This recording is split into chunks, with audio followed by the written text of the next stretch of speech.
Alhamdulillahirabbil alamin wassalatu wassalamu ala asyrafil anbiya'i wal mursalin wa ala alihi wa sahbihi ajma'in. Subhanaka la ilma lana illa ma 'allamtana innaka antal alimul hakim. Rabbi shrah li sadri wa yassir li amri wahlul 'uqdatam min lisani yafqahu qawli. Amma ba'd. Alhamdulillah ala nikmatil Islam, alhamdulillah ala nikmatil iman, wa kafa biha min ni'mah. Alhamdulillah, segala puji bagi Allah Subhanahu wa ta'ala yang mengumpulkan kita, yang memberikan kita waktu, yang memberi kesehatan kepada kita semuanya, bahkan memberi nikmat-nikmat tambahan kepada kita berupa acara-acara yang istimewa, berupa acara-acara yang mengikuti acara-acara yang dianjurkan oleh Nabi kita Nabi Muhammad sallallahu alaihi wasallam. Sesuatu yang kita berkumpul dengannya dan memikirkan bersama perkara tersebut karena untuk menunjukkan cinta kita kepada Nabi kita Nabi Muhammad sallallahu alaihi wasallam, serta mengikuti apa yang diperintahkan oleh Allah Subhanahu wa taala, sebagaimana tadi yang dibacakan sama Ananda Naura. Pinter ngajinya, bagus bacaan Qur'annya. Dari kecil ini saya tahu, Naura ini pinter anaknya. Jadi ngutip salah satu firman Allah Subhanahu wa taala, yaitu surat Al-Maun. Allah Subhanahu wa taala mengatakan di dalam Al-Qur'an, ara'aital ladzi yukadzibu biddin fadzalikal ladzi yad'ul yatim. Jadi di ayat tersebut Allah taala ngasih prioritas perkara-perkara yang harusnya kita tidak boleh acuh terhadapnya, tidak memikirkannya, tidak ada di dalam ring kehidupan kita. Kita harus ikut nyari tahu tentangnya, ikut memikirkan tentang perkara tersebut, ikut guyupi perkara-perkara tersebut. Apa itu? Karena ketika kita melalaikannya, Allah Ta'ala memberi peringatan dengan kata-kata ara'aital ladzi yukadzibu biddin. Tahu enggak kamu wahai Muhammad, siapakah orang-orang yang ngomong doang tentang agamanya, yang agama hanya mereka anggap sebagai simbolis saja, orang-orang yang kehidupannya berislam tapi Islamnya tidak ada maknanya sama sekali. Allah Ta'ala memberi peringatan yang pertama, alladzina yad'ul yatim. Ulaika alladzina yad'ul yatim, mereka-mereka yang tidak perhatian sama anak-anak yatim, anak-anak kecil yang ditinggal wafat oleh orang tuanya bukan atas kehendak mereka. Kita memandang mereka sebagaimana kita memandang Nabi Muhammad sallallahu alaihi wasallam. Nabi Muhammad yang ketika ada di dalam perut ibunya, usia 4 bulan ditinggal sama abahnya. Begitu lahir usia 4 tahun, ibunya juga ikut meninggal. Diopeni sama kakeknya umur 8 tahun, kakeknya juga meninggal. Di usia yang sangat kecil, begitu bertubi-tubi perkara-perkara sulit yang datang kepada Rasulullah Sallallahu Alaihi Wasallam. Makanya sebagaimana Nabi Muhammad cinta sama anak-anak yatim, perhatian sama anak-anak yatim, hendaknya kita juga melakukan perkara yang sama. Minimal cara mikirnya kita gimana? Sebagaimana kita sayang sama anak kita, kita juga harusnya sayang sama mereka. Sebagaimana kita pengen anak-anak kita punya pendidikan yang terbaik, anak-anak yatim yang ada di sekitaran saya juga harus jadi anak-anak yang pinter. Kalau saya pengen anak cucu saya bisa ngaji, anak-anak yatim di sekitaran saya juga kudu pinter ngaji. Bahkan kalau kita pengen anak-anak kita ini jadi solih, solihah, punya sopan santun yang baik, punya adab yang baik, kita juga ikut perhatian sama anak-anak tersebut biar mereka juga jadi anak yang solih, solihah. Diseneni ndak apa-apa, Bu. Dimarahin ndak apa-apa, Bu. Ditegur ndak apa-apa, Bu. Kenapa? Karena teguran kita kalau asasnya adalah sayang, kalau asasnya adalah cinta, kalau asasnya pengen membenahi, itu sesuatu yang diperbolehkan, bahkan menjadi sesuatu yang dianjurkan. Jangan dikira oh Allah Ta'ala ndak boleh getak bocah yatim, ndak oleh.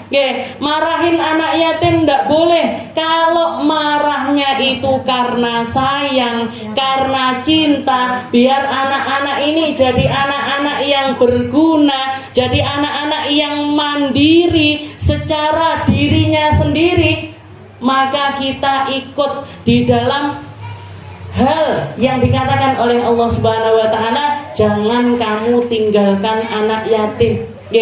Jadi cara perhatian kita persis seperti perhatian kita kepada anak serta cucu-cucu kita. Ara'aital ladzi yukadzibu biddin fadzalikal ladzi yad'ul yatim wala yahuddu ala ta'amil miskin. 4 perkara di dalam surat Al-Maun tersebut Allah Ta'ala mengatakan, Allah Ta'ala mengatakan mereka para penipu agama. Pertama, yang tidak mau perhatian sama anak yatim.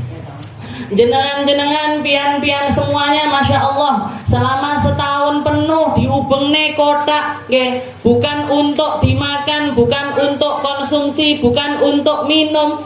Alhamdulillah itu semuanya ada aja rezekinya dari tuan rumah. Nabung setahun penuh, semuanya dipakai untuk memperhatikan anak-anak yatim. Jadi jariah pian. Ini anak-anak yang pinter-pinter ngaji. Setiap kali mereka mengucapkan, setiap kali mereka ngaji, 1 huruf pian kabeh entuk pahalane. Anak-anak ini setiap kali sholat, karena uang itu dipakai untuk biayai sekolah mereka dan lain sebagainya, pian nggih entuk pahalane. Lek bocah-bocah ini nanti jadi anak-anak gede-gede yang manfaat untuk umat, apapun yang mereka lakukan, pian-pian yo kebagian pahalane. Ini jariah yang sebenarnya, ini jariah yang sesungguhnya, ini jariah yang akan mengalir terus sampai kapanpun juga. Alladzi yad'ul yatim wala yahuddu ala ta'amil miskin. Wala yahuddu ala ta'amil miskin. Yang kedua, perkara kedua, jangan sampai kita kenyang sendiri sedangkan orang-orang miskin yang ada di sekitaran kita dalam keadaan kelaparan. Lek warak bareng, lek dahaga kita hilang, semuanya juga bisa minum seperti itu. Wala yahuddu ala ta'amil miskin fawailul lil musallin. Perkara yang ketiga adalah tentang salat kita. Jadi perhatian sama sesama, dengan hubungan kita dengan Allah Subhanahu wa Ta'ala, itu juga harus menjadi sesuatu yang satu line, satu garis. Ndak iso awake dhewe apik tok sama Allah Ta'ala, ibadahnya diperbaiki, puasanya diperbaiki, seperti istilahnya ibadah zikirnya diperbaiki, tapi ndak mau perhatian sama orang-orang yang ada di sekitaran kita. Dan yang terakhir yang diajarkan di dalam surat Al-Maun adalah tentang zakat. Sholat sama zakat, ini 2 hal yang tidak pernah dipisahkan sama Allah Ta'ala. Kalau orang sholat, ya harus zakat. Kalau orang zakat, ya harus sholat. Orang sholat tok tidak zakat, tidak iso. Orang zakat tok tidak sholat juga tidak bisa. Alhamdulillah kita diingatkan. Surat Al-Maun. Setelah itu yang dikutip sama Azka, alam nashrah laka sadrak. Alam nashrah laka sadrak. Ini salah satu ayat, salah satu surat yang diturunkan oleh Allah Ta'ala kepada baginda kita Nabi Muhammad sallallahu alaihi wasallam. Ketika Nabi Musa, ketika beliau akan berangkat dakwah, ketika beliau diperintahkan untuk dakwah ke tempatnya Fir'aun, beliau mengucapkan, minta sama Allah Ta'ala, Rabbi syrah li sadri wa yassir li amri wahlul 'uqdatam min lisani yafqahu qawli. Nabi Musa minta, ya Allah, lapangkan dada saya, lapangkan emosi saya, kasih saya sabar yang banyak, kasih saya syukur yang banyak, kasih saya nrimo yang indah. Beliau minta alam nasyrah lak, beliau minta Rabbi syrah li sadri. Sedangkan untuk Nabi Muhammad sallallahu alaihi wasallam, Allah taala mengatakan alam nasyrah laka sadrak. Wahai Muhammad, bukankah sudah aku lapangkan hatimu? Sebelum kamu berangkat, kamu sudah tak sabarkan. Kamu sudah belajar sabar sekian lama. Kamu sudah punya syukur yang luar biasa banyak. Kamu sudah aku siapkan mulai dari awal untuk masuk di fase di mana kamu harus berdakwah kepada umat yang banyak dengan beragam permasalahan-permasalahan mereka. Nabi Muhammad dididiknya dari awal. Kalau Nabi Musa, beliau lahir di Kenterne sama ibunya di sungai. Sing nemu sinten? Firaun. Tinggal di istananya Firaun, makan makanan seperti makanannya Firaun, tidur di kasur yang empuk punyanya Firaun. Bahkan ulun tahu ndelok ning museum di Mesir sana, kasure Firaun niku kasurnya Firaun itu panjangnya enek 40 meter. Pian kuwi glundung. Dan bukan terbuat dari kayu, bikinnya dari emas. Kasur Bu, kasur. Kasur dibikinnya dari emas. Nabi Musa ditinggal di rumah yang semacam itu. Sendoknya emas, garpunya emas. Indah sekali tempat tinggalnya Nabi Musa. Beliau hidup dengan masa kecil yang luar biasa gembira. Makanya beliau ketika dakwah minta sama Allah, Rabbi syrah li sadri. Ya Allah, ini saya bakalan kaget ini. Ini saya tidak pernah seperti ini. Harus dilapangkan, harus dilegakne, harus dikasih yang modal untuk berdakwah ini, kasih ya Allah di dalam hati saya. Kalau Nabi Muhammad dicepak nih dari awal. Alam nasyrah laka sadr. Wahai Muhammad, bukankah kamu sabar sudah sekian lama? Kamu dari kecil nggak punya abah. Kamu dari kecil nggak merasakan kasih sayang seorang ibu. Kamu dari kecil bahkan kakekmu yang menyayangi kamu setelah orang tuamu pun juga aku ambil. Kenapa? Karena Allah Ta'ala ingin Nabi Muhammad ini tumbuh, Nabi Muhammad ini dewasa, Nabi Muhammad ini jejak di atas kakinya tanpa ada pendidikan dari siapapun, tanpa ada timbal balik dari siapapun. Nabi Muhammad ini besar ditakdib, istilahnya dididik langsung oleh Allah Subhanahu wa Ta'ala. Makanya Nabi Muhammad mengatakan adabani Rabbi fa ahsana ta'dibi.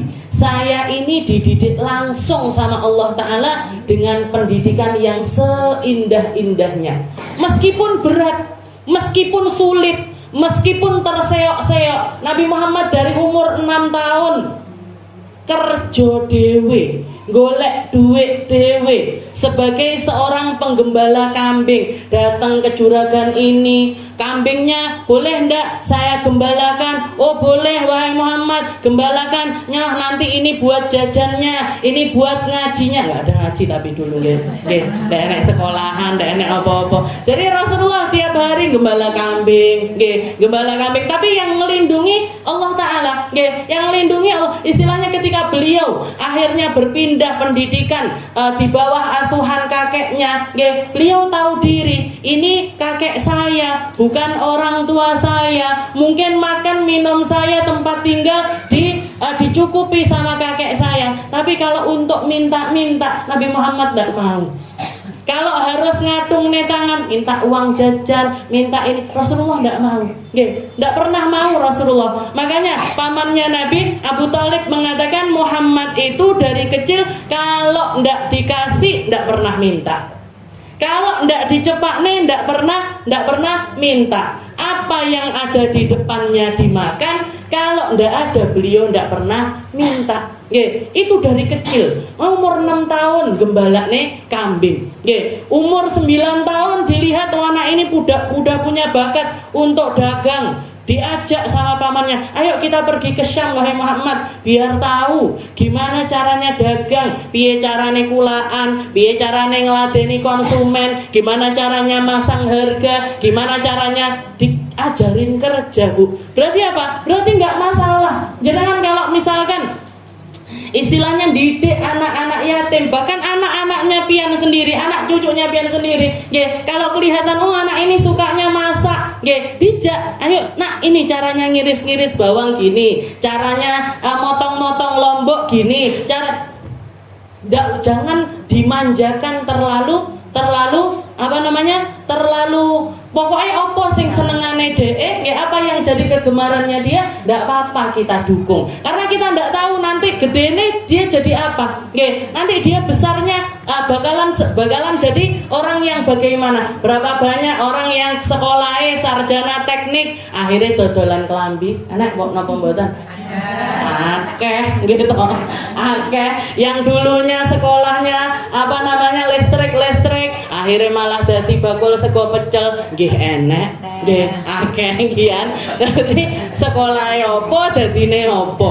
Nggih, sekolahnya apa, jurusannya apa, ternyata kerja malah istilahnya untuk menjadi sesuatu yang lainnya. Jadi nggak masalah selama itu kebaikan, selama itu bisa bikin mereka ini produktif, bisa bikin mereka ini mandiri, bisa bikin mereka ini orang-orang yang berdiri di atas kakinya, bisa terjaga harga dirinya, bisa terjaga secara ekonomi dan lain sebagainya. Kita perhatikan mereka biar jadi anak-anak yang mandiri seperti mandirinya Nabi Muhammad SAW. Ditinggal abai, ditinggal ibunya, ditinggal kakeknya, tapi berhasil menjadi seseorang yang luar biasa.